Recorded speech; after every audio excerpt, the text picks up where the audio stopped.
Anyway, I got a call from my agent, and he said, are you sitting down?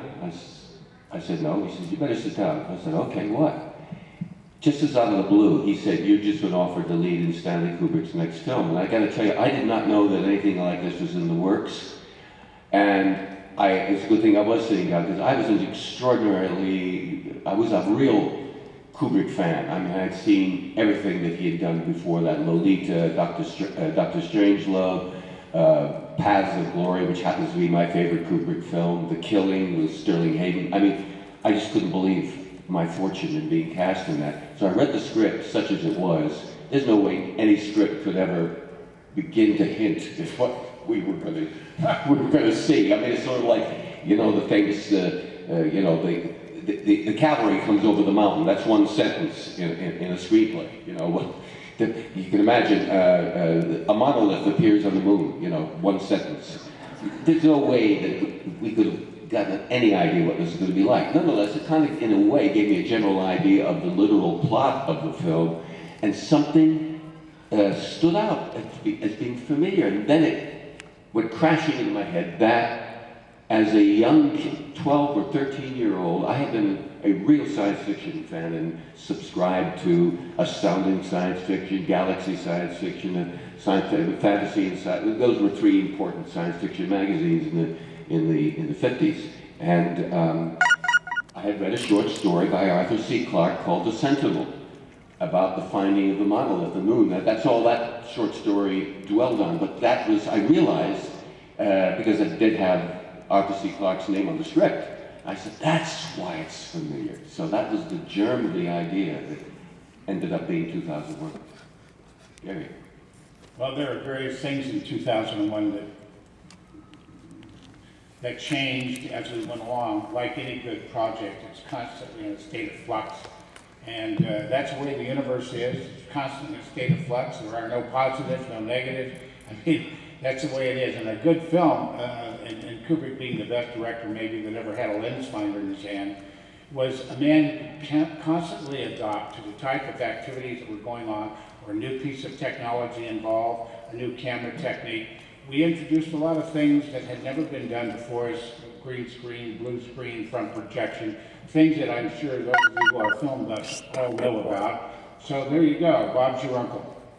I got to stop for just a second, but there's a familiar character there, and I better say something to he or she, and that is, open the pod bay door, please, huh? Well, as far as I'm concerned, you can just get right out of the room, pal, because you killed me. Oh, no, hold on. The fans enjoy seeing you over there, but just stay over here.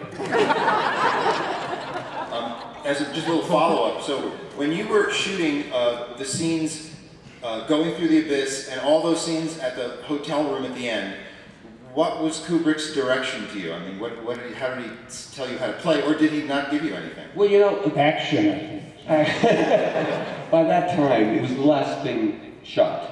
It was, in that sense, it was in continuity, which is rare in film. And you know, we had such a, by that time, we'd been working with each other for 4 months, and you kind of there's almost a silent communication. It doesn't, at that point in a film, if it's been a good situation between the director and actor, there's not a lot that has to be said. And it was written in the script what had to be done. We exchanged ideas. Like, one of the things that we discussed was how each older version of my character, as it appeared, how that should happen, as it ended up, which I thought was brilliant, the idea that the older version would look back at the younger version. Well, first the younger version would hear something or see something and look, and then the camera would want to see, what is he looking at? And you'd see the older version looking back, and then you'd see what he saw, and there's nothing there anymore. There was nothing disappearing in a puff of smoke, some corny way of handling it. I thought that was, and the other thing I added to the film that wasn't in the script was knocking over the glass.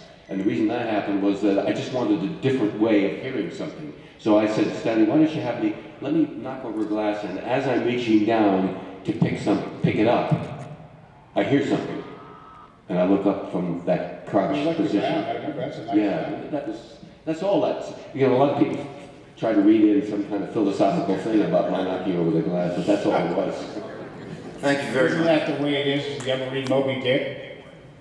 Thanks, Warren. That was a great question. Versions of what the white whale. Before I let the next person know, I'm going to abuse my power. I'm going to ask a follow-up question of my own, if you don't mind. My name's Maurice Northrup, by the way. Thrilled to be here, gentlemen. Great respect for both of you. As you followed up with, when we asked, you were a big fan of science fiction. My question is this: how did you view science fiction and science and technology prior to being in the movie, and then after? Did the movie change how you view science fiction, or pursuit of going into space? Or did your view of that evolve, or did it stay the same? I was not a giant sci-fi fan. I did read sci-fi. I read, some. But I was an athlete who was an English major, so you know where my head was. I was reading, the Russians and the classics and things of that nature. And sci-fi was not my favorite because most of the time it was just about somebody killing bugs or something, or something, And it wasn't my favorite genre, but I did read Arthur Clarke. And I liked it, and so I did have a little bit of my foot in sci-fi.